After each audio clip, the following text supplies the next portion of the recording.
Alright, so I'm out for I think the second time on these skis. These are the old Carhu XCD GTs. They're an old school wax base, mostly straight ski, and as you can tell by the conditions out here, it's pretty warm. Going up a long steady grade up here on the road to Mowich Lake. Never been here before, but yeah, first time for everything. And the surf wax as kick wax thing, hard to get a real read on it.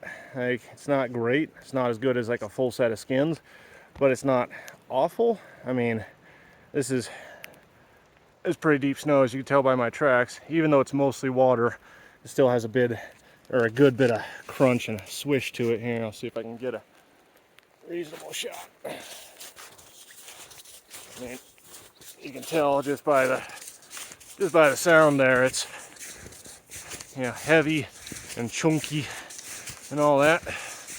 But, you know, this is my, I think 4th or 5th day out total this season. Second day in the Whitewoods boots.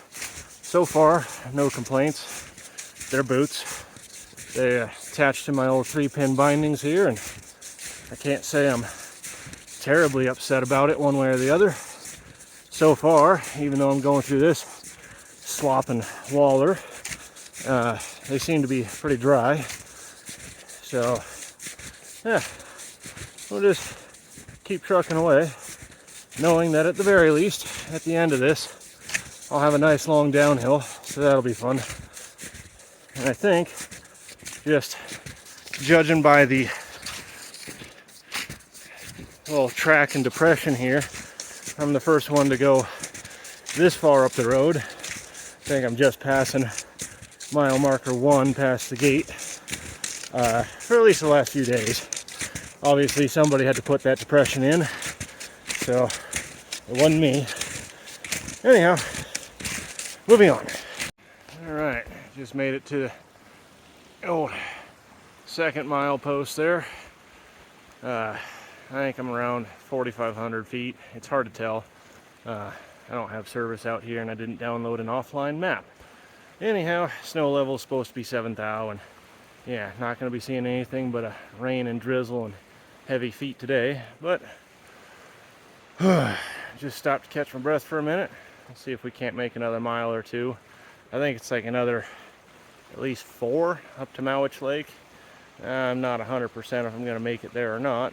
Although if it continues to be uphill, possible, because that means for a nice, long, low speed, swish back to the old Truckarooski tonight. We'll see.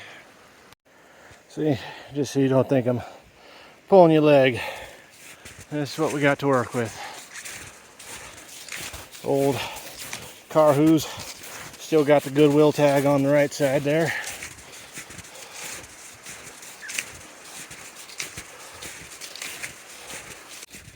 I guess the biggest thing for me is changing my mind frame. I mean, I'm a snowboarder. Put over 1,000 days on a board in the last, I don't know, 30 years, and really like it. What I don't really like is that every ski area in my vicinity is north of $120 a day. I mean, sure, you could buy the Icon Pass for $1,300, but if you have a job, that's not very appealing, because you're paying $1,300 for weekend only, because otherwise you gotta take a day off work and you're right back to it costing the same amount as if you just bought the fucking ticket in the first place. So here I am doing my thing, and well, this is skiing. You know, it's not double black diamond. It's not I don't know, it's not as cool in a lot of ways, but at the same time, I just drove up here and started doing it. It's free, so that's pretty cool. And if you can change your mind about something like that and realize that it's still possible to have fun, well, you're probably money ahead. having said that, I will almost certainly be getting better skis later this season, because these don't climb very well and they sink in when there's anything like soft snow around. So downhill performance is, let's just call it limited if we're being generous. Uphill performance also limited. So, you know, they're good enough for 25 bucks, that's for sure. And if you're wondering how much snow is in this little corner of the Cascades, around 5,000 feet, about that much. You know, not a huge amount, which means any ski area that claims to have more in this neck of the woods is either lying or farming their snow. Either one of which is, you know, not great if you like to go anywhere other than the groomers. But since I didn't pay for this, can't bitch too much, can you? There we are, made it to milepost 3. It's over there. You can't really see it from here. Real cool looking waterfall. Turns out I'm surrounded by waterfalls. There's one just over in the trees there and one about 100 yards ahead. Yeah, hip flexors are definitely feeling my age, but other than that, we're doing good. Gonna keep on trucking. Just stopped to go ahead and take a pee break, but also check my grip wax situation. As you can see, I got glide wax here, and then this is grip wax. It's actually surf wax, Mr. Zog's sex wax, if you must know. The reason it's kind of brownish looking there is it's probably picked up some staining from all these pine needles and stuff. But this is after, I don't know how far I've been today. If I'm going by the brown posts on the side of the road, 3 miles, but that feels a little optimistic. Anyhow, seems to be working, but you know, because this snow isn't already packed down and you know, a good coherent surface, these don't really grip super well, and I don't think there's much to be done for that other than run full skins or actual backcountry cross-country skis.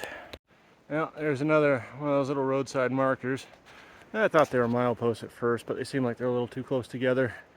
I guess I'm like two and a half switchbacks below Mowich Lake.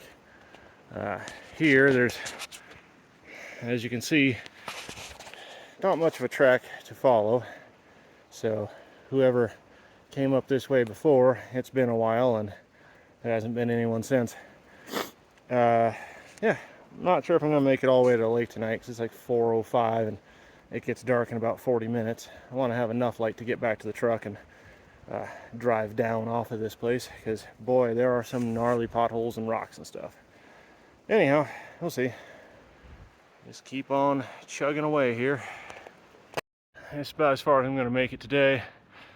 It's only a couple hundred yards past that little sign, or markers on the roadside or whatever, but it went from being afternoon to being a little dim, and yeah, still got about probably a mile to go up to the lake, so I'll come back in a day or two, see if I can make it all the way.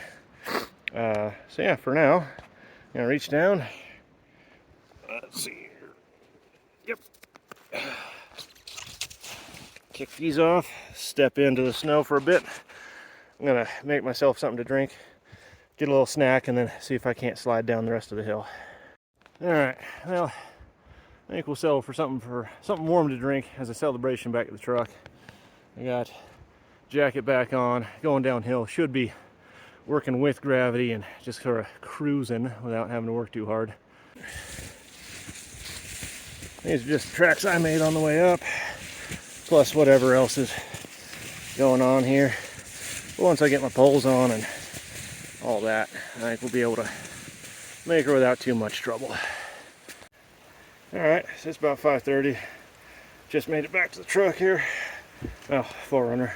Anyways, boy, quite the schlep. The sun set around, I think it's around 4:30, 4:45, but there's just enough moonlight filtering down and reflecting off the snow that I was able to, fumble my way on back. Oh. Well, The plan was to have a snack here at the trailhead, but it started to really start to piss down rain. I'm parked in a bit of a slush puddle anyhow, and yeah, I think I'd rather see what other difficulties this day holds.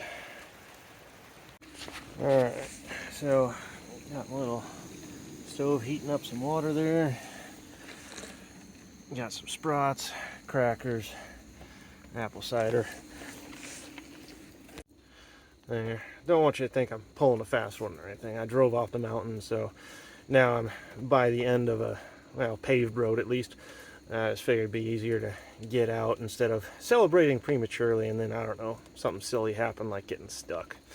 So I'm gonna enjoy myself a little bit of a hotter upper here and some fish, and that's gonna be the end of this little adventure.